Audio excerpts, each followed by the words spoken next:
temos certeza que fizemos um trabalho no sentido de consolidar cada vez mais o nosso programa e dar visibilidade a uma proposta pedagógica e curricular que, para nós, é uma proposta muito arrojada e interessante, porque ela dialoga efetivamente com as redes e produz um conhecimento de uma forma contextualizada e multidisciplinar.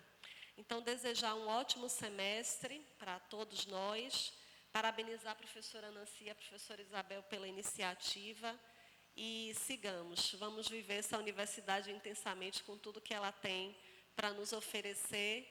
E queria só fazer um breve comentário para encerrar mesmo, porque estando sentada aqui nesse lugar, me veio uma imagem que eu acho que, olhando para alguns de vocês, talvez também isso seja comum, porque quando Léo, né, e Irá chamou cada um de nós aqui para a mesa, anunciando que as autoridades iam sentar aqui, eu digo, autoridade, como assim? Mas isso me fez pensar numa coisa, que assim, uma menina que veio da roça, lá de Baixa Grande, e que assume estar também nesse lugar, não que o título de autoridade me envaideça, muito pelo contrário, eu fico um pouco... Mas para dizer que esse lugar é nosso, né? Essa universidade é nossa, que a gente precisa ocupar esse espaço e fazer com que ela, cada vez mais, tenham pessoas que foram historicamente excluídas e que tiveram esse direito negado de acessar a universidade pública. Então, essa universidade é nossa, vivamos a Universidade Federal da Bahia e a Faculdade de Educação.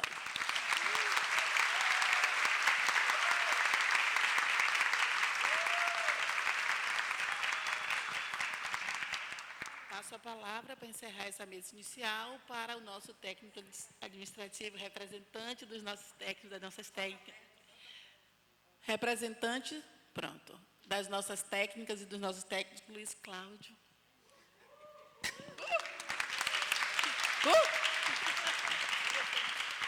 Bom dia a todos e a todas, saudar os colegas da mesa, agradecer a oportunidade de representar uma categoria tão importante na universidade, os técnicos, também os terceirizados. Registrar que, mesmo sendo hoje um dia de paralisação dos técnicos, nós estamos aqui não só para dar apoio à atividade, mas como também para participar ativamente dessa aula inaugural tão importante para a Faculdade de Educação e para toda a universidade. Salientar que é uma aula diferenciada, né, porque eu vivo a universidade há algum tempo e nunca vi uma aula com 3 personalidades importantes para falar de temas diversos. Então, agradeço a oportunidade, saúdo a mesa mais uma vez e espero que essa conjuntura política não atrapalhe esse semestre. Espero que os acordos firmados na última greve sejam cumpridos para que a gente tenha um semestre tranquilo.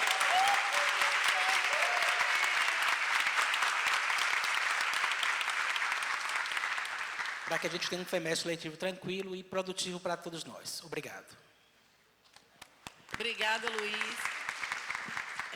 Só mais um minutinho para a gente desfazer a mesa. Eu queria destacar a presença da professora Carolina Lima, chefe do Departamento 2, da professora Semira Sten, vice-chefe do Departamento 2, da professora Cecília de Paula, do Programa de Pós-Graduação em Educação, inclusive que já foi coordenadora, da professora Sheila Uzeda, vice-coordenadora do mestrado profissional, da professora Egna Vilar, Rejane Alves, Gilvanice Musial, Rubenilda Sodré, coordenador. Gente, eu não posso dizer os títulos de todo mundo, senão a gente não acaba hoje, mas todo mundo sabe que são pessoas que representam os setores da nossa faculdade, né? Professora Gilvanice Musial, do PET, Rubenilda Sodré, coordenadora de pedagogia noturno, professora Edilza, que já veio, Sotero, coordenadora de pedagogia diurno, professora Ana Flausina, professora Fátima Aparecida, professora Angelina Pandita, que se escondeu lá atrás, professora Lígia Viegas, que chegou, professora Marisa, que está ali com cartaz, que a gente não está conseguindo enxergar o que é. Viva!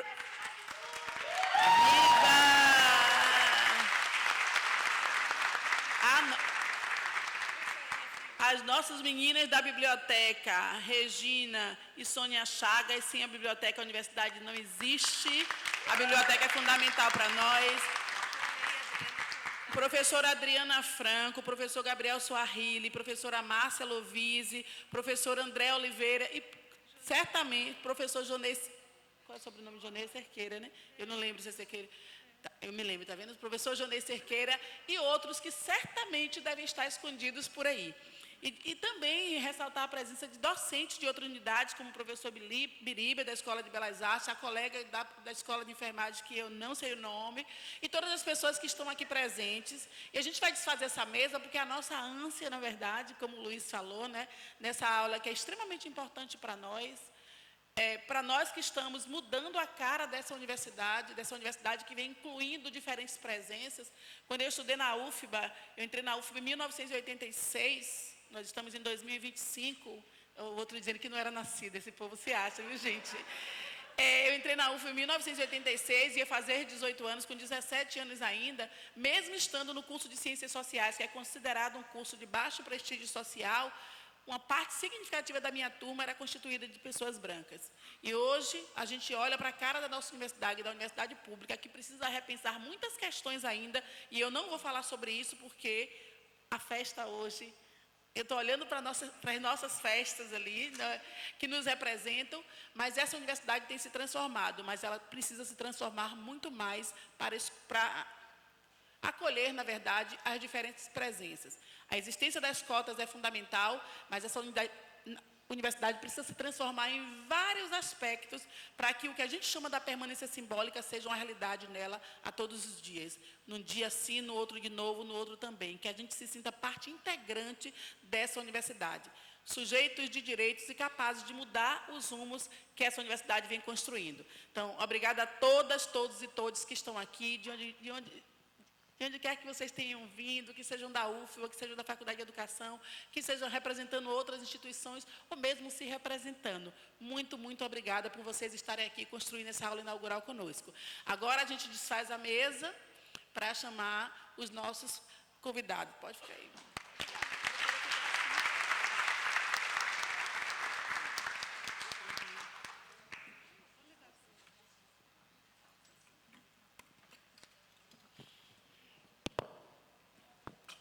Então, vamos tecnologia. Vamos chamar para compor a mesa o professor doutor Kabengele Munanga.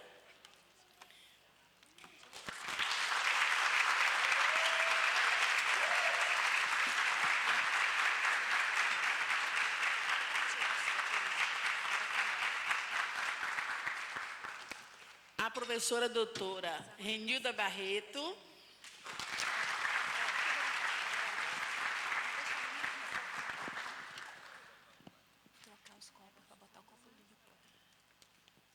A professora doutora Selma Venco.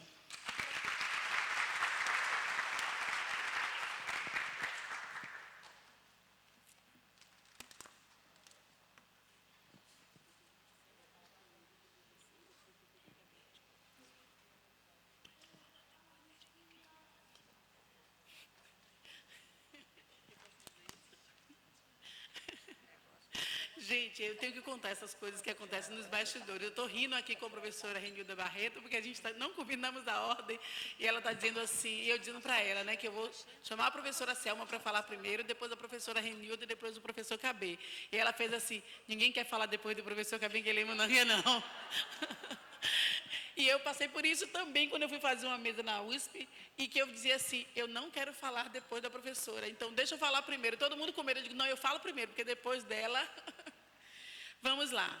Então, vamos começar a nossa mesa, sem mais delongas, convidando a professora... Eu gostaria que colocassem os slides da professora Selma.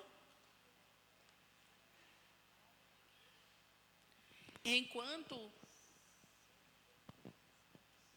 vão organizando os slides da professora Selma Venco, vou fazer uma breve apresentação da professora e que ela se sinta muito à vontade para fazer mais alguns acréscimos em relação a essa apresentação.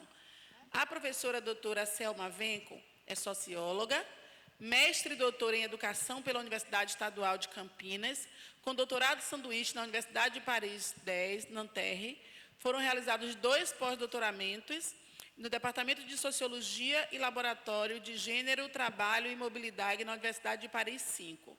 Docente da Faculdade de Educação da Universidade Estadual de Campinas, Unicamp, no Departamento de Políticas Administração e Sistemas Educacionais, DEPASE, pesquisadora associada do Centro de Pesquisas Sociológicas e Políticas de Paris e vice-líder do Grupo de Estudos e Pesquisas em Política Educacional, GREP. A nova gestão pública e as relações de trabalho praticadas no setor público educacional paulista têm sido focos privilegiados de estudos e pesquisas desde 2010. Atualmente desenvolve estudo comparativo França-Brasil sobre o mesmo tema. Foi vice-presidente do Centro de Estudos Educação e Sociedade, SEDES, e membro permanente do Conselho Científico do Núcleo de Estudos de Gênero, PAGU, 2015 e 2020. E hoje a professora Selma Venco nos honra com a sua presença, sendo professora visitante no Programa de Pós-Graduação em Educação.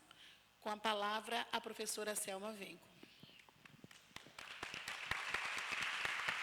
Obrigada.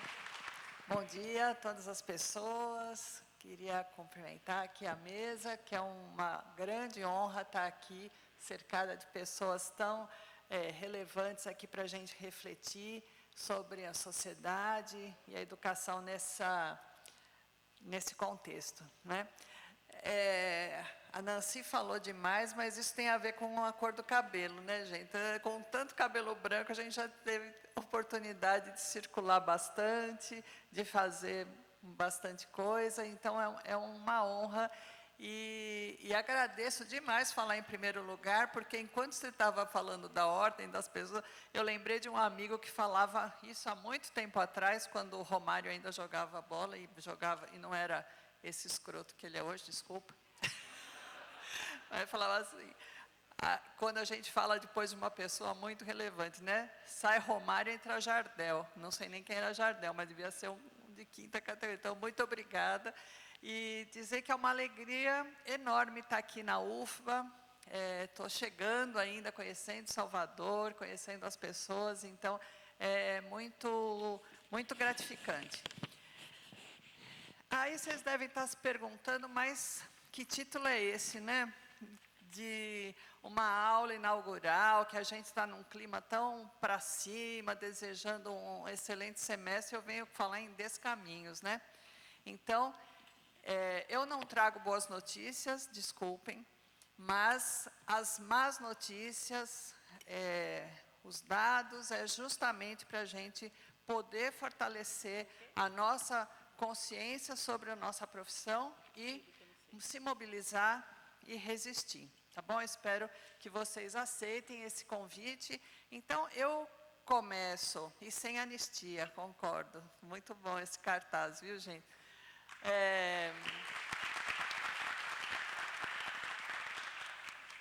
Então, eu vou tentar, porque eu sempre faço uma programação, mas sempre bagunço no meio da fala, concentrar em três etapas a nossa conversa aqui.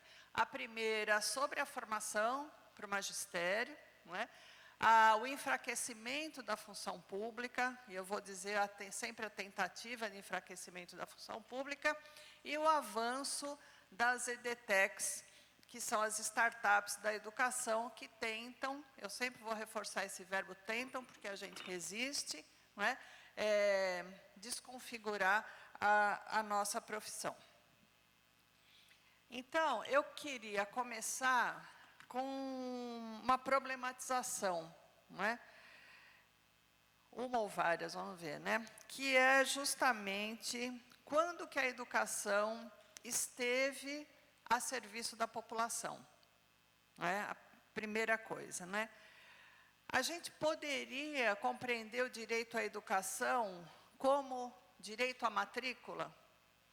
Não é? Isso que a gente precisa apenas garantir a matrícula, isso é suficiente para falar em direito à educação? Vamos tentar pensar, não é? Não ter acesso ao conhecimento científico é direito à educação? Então, eu queria fazer essas provocações, recuperando um pouco a nossa história, não é? Então, quando a gente tem o Estado Novo já, e não vou falar muito, porque eu não sou da história da educação, mas ele já desenvolveu uma educação para o trabalho, não é? Tivemos a ditadura civil-militar ou empresarial-militar, como alguns autores preferem. E também nós sabemos aí o que significou esse período. Não é? Era um período, né, como eu comentei com a turma aí na quarta-feira, era um período que falava, a escola pública é puxada, né, a escola privada é para quem não quer estudar, etc. Mas a gente, e é verdade, né, eu passei por esse período, mas a gente não pode esquecer que ela não tinha lugar para todo mundo. E era altamente seletiva, especialmente quando você passava dos anos iniciais para os... Dos anos iniciais, não. Anos finais, exatamente. Estou fazendo confusão, porque naquela época era ginásio. Não é? Então, e depois disso, a gente já, no período da abertura democrática, já entra com um viés neoliberal que vai se aprofundando ao longo dos vários presidentes que nós tivemos, e presidenta que nós tivemos. Tá certo? Então, só para dar um exemplo, aqui o Banco Mundial e outras agências internacionais, eles chegam muito fortemente aqui no Brasil, sempre tiveram presentes, né? Mas me marca bastante uma receita que o Banco Mundial dá para a educação nos anos 90, que ele, em resumo, Brasil vai ser monocultura, cuida do analfabetismo e abandone essa ideia de educação superior, de pesquisa, ou seja, isso cabe a nós, países centrais, e vocês continuem formando futuros trabalhadores que a gente vai vir aqui para explorar o trabalho repetitivo, sem qualidade, e com isso ampliar sempre a exploração. Tá certo? Então, nessa onda, a gente vivencia o Estado gerencial, que nada mais é do que eleger a empresa como um lugar de excelência, e um lugar de excelência para a educação também.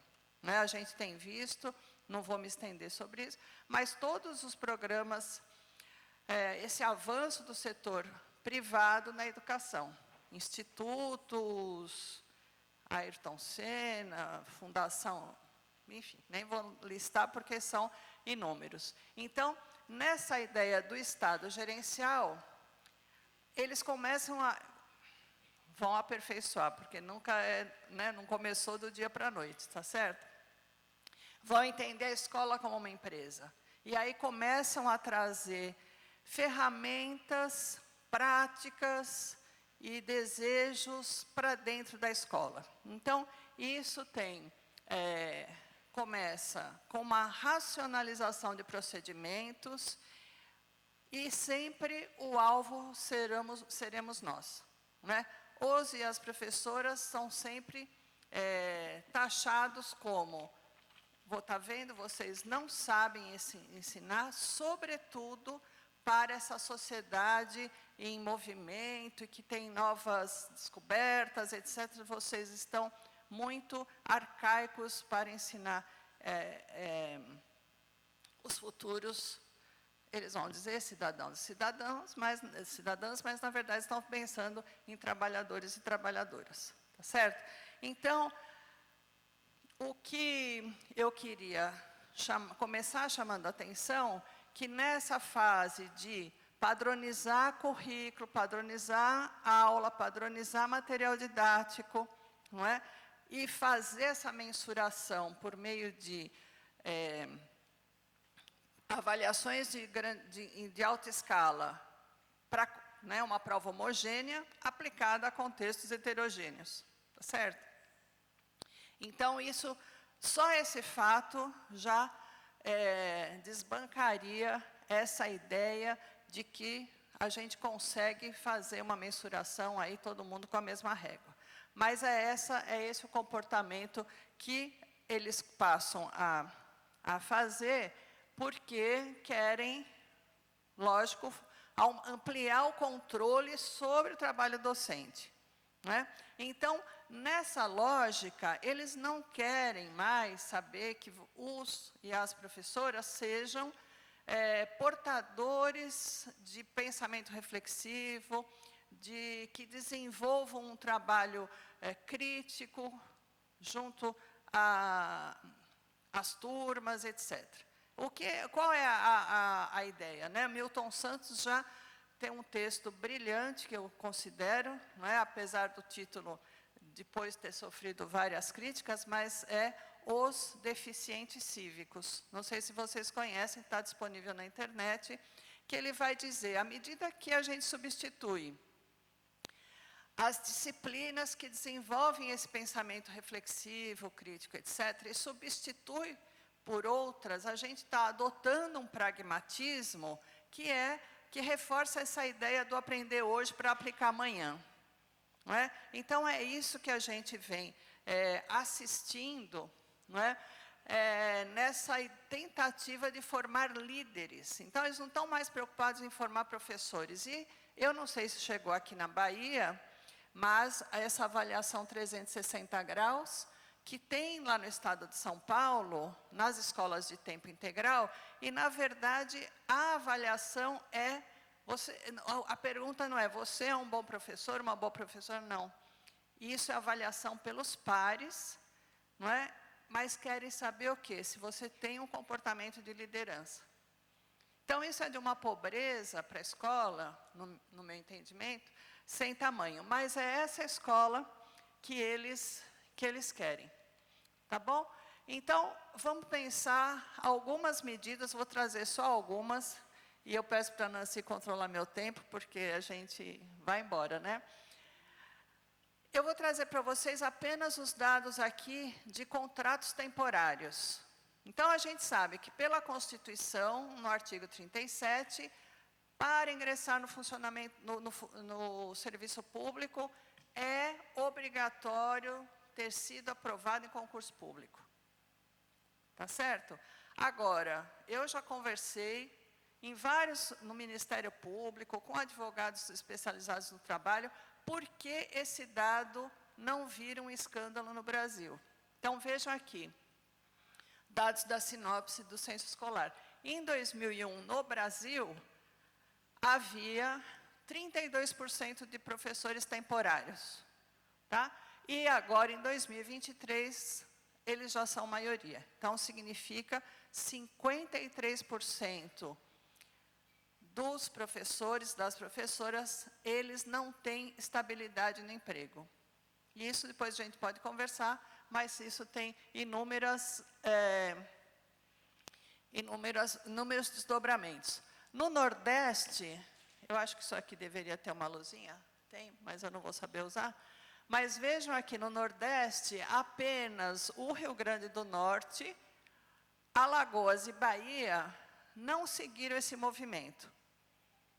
E isso eu vou precisar muito da ajuda de vocês para conseguir entender esses dados aqui da Bahia. Tá certo? Então, vejam, o roxo é 2011 e o verde 2023. Então, todos eles seguiram essa mesma lógica de precarizar o vínculo docente. Tá?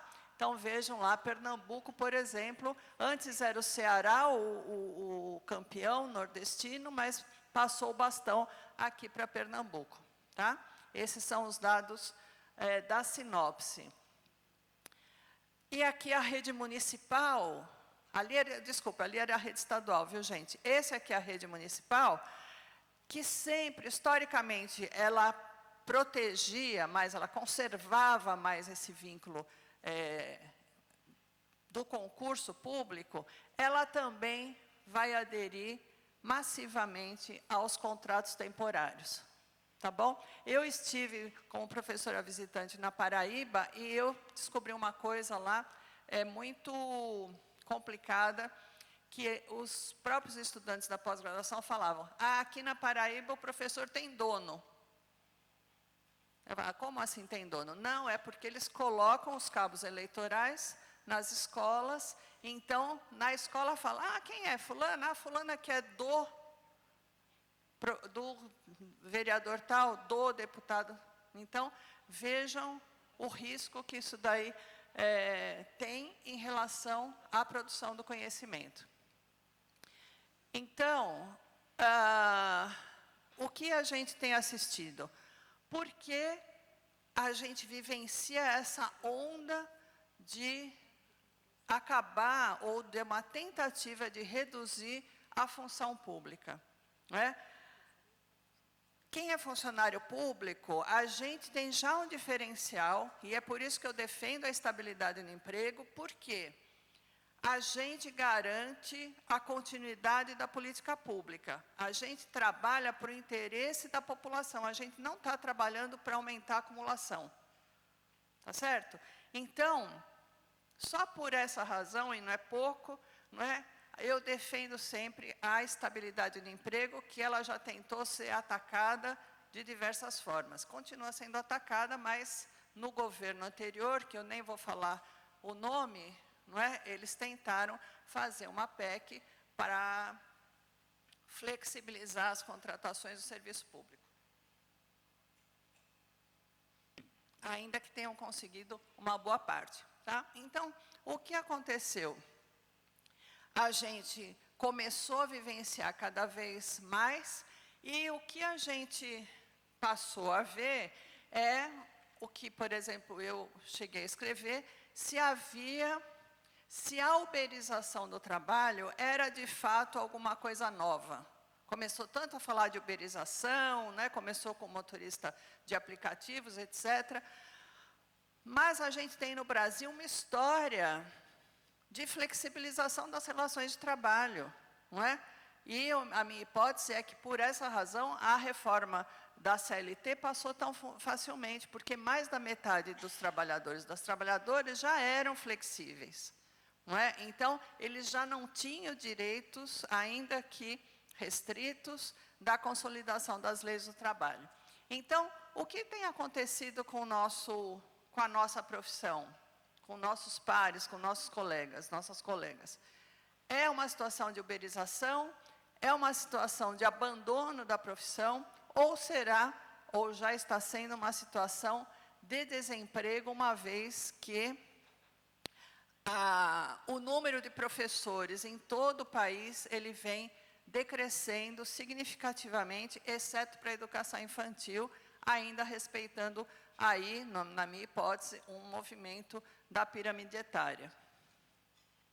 Então, eu só trouxe para ilustrar aqui para vocês, e por isso que eu acabei trazendo slide, esse aplicativo. Vejam só, isso daqui foi desenvolvido por uma prefeitura do interior do estado de São Paulo, que era o professor Uber. Então, vejam, ele pergunta lá, professor, você vai para qual escola? Ele tinha 30 minutos para responder e 60 minutos para chegar na escola. Ou seja, ele chegava lá sem saber que aula ele iria dar, para qual segmento, mais importante, e depois os estudantes iriam avaliar como é que foi a aula do professor Alberto. Felizmente, isso foi barrado, não é? A gente estava com a expectativa de, a qualquer momento, esse aplicativo voltar à tona, mas eles foram muito mais espertos e deram uma nova cartada. Tá? Só que, como é que eu considero o professor temporário já num estado de uberização, comparando o motorista Uber e as condições de contrato desses professores, né? Então, eles têm uma jornada indefinida, porque eles têm que trabalhar em vários lugares ao mesmo tempo, para ter um ganho que lhes permitam, né, a sobrevivência. São trabalhadores sem formação específica, porque você poderia ser contador, que nunca, com respeito, lógico, a cada profissão, mas, de fato, nunca vivenciou, nunca estudou as disciplinas ligadas à educação. Tá certo? Eles têm ausência de direitos, né, os motoristas, e o temporário tem alguns pouquíssimos direitos, eles estão sobre avaliação permanente e eles precisam estar disponíveis todo o tempo. Tá? Então, foi com esse quadro que eu falei, bom, tem uma permanência, tem diferenças? Tem, porque a plataforma mas isso daí já estava presente em vários momentos. E, na minha compreensão, eles não fizeram o professor Uber porque a jogada já era mais intensa para substituir, para reduzir os postos de trabalho. Então, as tecnologias, e eu quero só destacar que eu não sou anti-tecnologia, que eu não sou neoludita, que eu não quero quebrar computador nem nada como faziam, mas o que eu tenho dito é, a tecnologia tem vindo à frente do professor.